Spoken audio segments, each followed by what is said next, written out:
John Carroll? No, I cannot answer that question. There's only one solution as far as I'm concerned, and that's we need an entire change in this entire legislature. Representatives?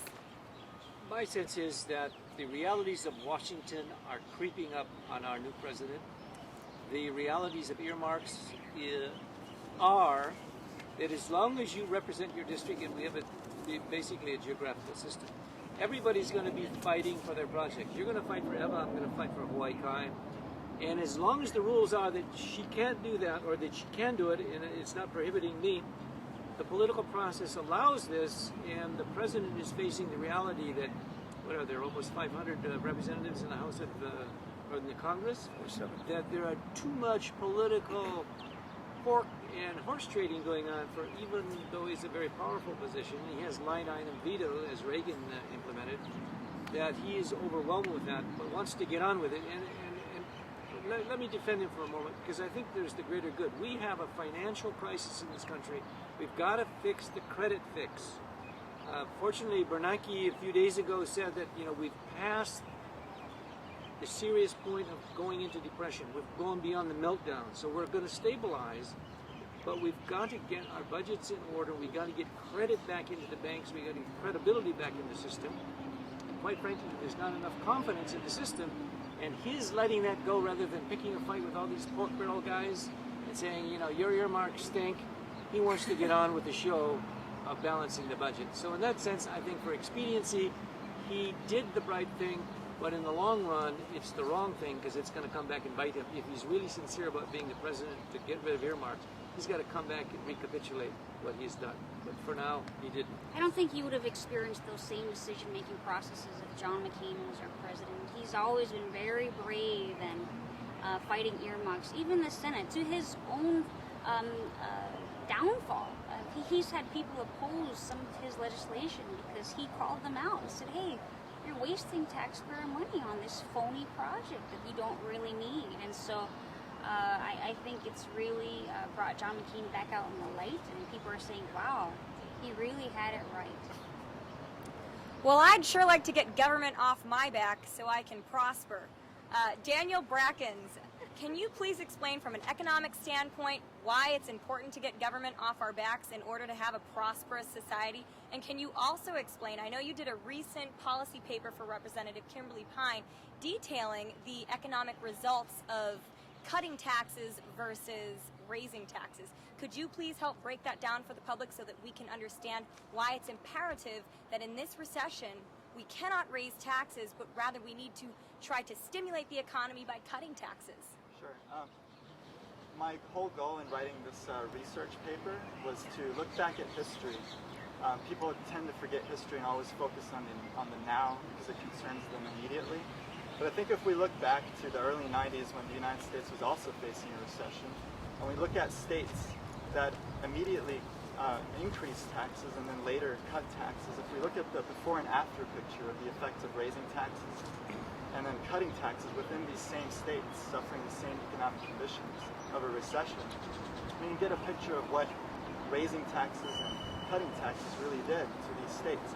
And I compiled a list of 10 states, among them are California, Arizona, and many others that initially increased, as I said, increased taxes and fees on the people, and then later cut taxes under new administrations and new governors. And what we find is that initially, it's the intent of the government to earn revenue, but I think people forget that that revenue is coming from the productive sector of society, the workers, the small businesses, the driving engine of the economy. Government does not produce anything productive. It offers a service. However, the productivity that pays for those services comes from the working sector. And so eventually what happens is in a recession, when people are overtaxed, they feel the burden, there's higher unemployment, people are willing to cut jobs in the private sector to meet demands and make a profit. And so you have the government in these states taxing them on top of that initial burden. And so what it essentially caused there are many side effects. One of them is you had, one of the biggest one is businesses going out of business because they couldn't afford to pay the taxes. Two, you had a population decrease in those states that actually increased taxes because the burden was so great that people were actually willing to move to another state where there was less taxes. Hawaii is a little different because we're on an island, so it's even more difficult for people to just simply pack up and move to another state. Therefore, it's a unique experience. We find that overall, the growth of those states that increased taxes actually had a reduction or slowing down of GDP. And a lot of those states learned, and later on, they cut taxes. And I studied a period between 1990 and 1995, from the recession to the end. And what we find is within 2 to 3 years of cutting taxes, productivity increased. A lot of the losses that were hurting these states within the first 1 or 2 years were gained by cutting taxes. Essentially, the productive non-public sector was able to hire more workers, increase productivity, and then in a sense, government was then able to earn additional revenue because they were able to tax that additional income to the economy. And recently in I forgot which newspaper, Star Bulletin or Honolulu Advertiser, we saw that there was a projected revenue shortfall with the taxes of upwards of $200+ million. And it's always interesting to me to note that how can you earn revenue if there's nobody that can tax? I mean, if you have no income, where's that money going to come from these taxes that they're going to raise? Well, representatives,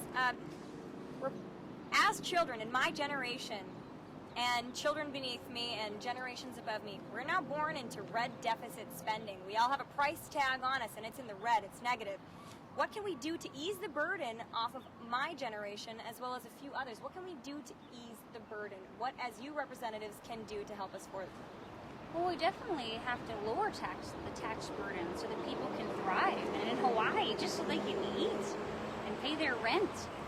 Hawaii is one of the few states in the nation that does tax you when you're hungry and then taxes you when you're sick at the hospital. And so we definitely need to slowly ease that burden off the people of Hawaii so that they can grow and prosper. I would only add that for you to realize your fullest potential, we need to have an educational system by which you might raise your standard of living, as education is the great equalizer. People have come from poverty to presidents of countries, from poverties to the presidents of companies. But it's the educational opportunities which is that equalizer.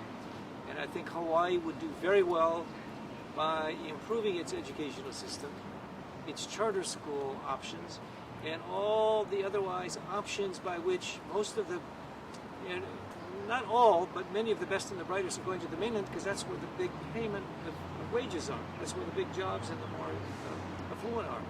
So for your generation, I would say, let's keep you here. Let's get an educational system and an economic system by which you can be attractively, bonded to staying here rather than for a short opportunity. Seeing on the mainland, there's so many ways to make a lot more money and a lot more education.